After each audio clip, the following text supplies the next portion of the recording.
Welcome back to our channel. In this tutorial, we'll show you how to turn on update notifications in Facebook on your PC.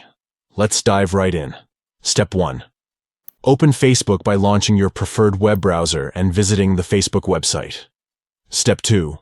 Locate and click on the notification icon situated in the top right corner of the screen. Step 3. Click on the three dots next to the See All button. Step 4. From the drop-down menu, select Notification Settings.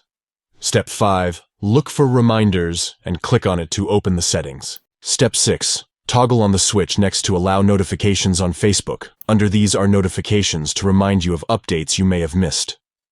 By following these simple steps, you'll start receiving update notifications on Facebook, ensuring you never miss out on important updates from your friends and loved ones.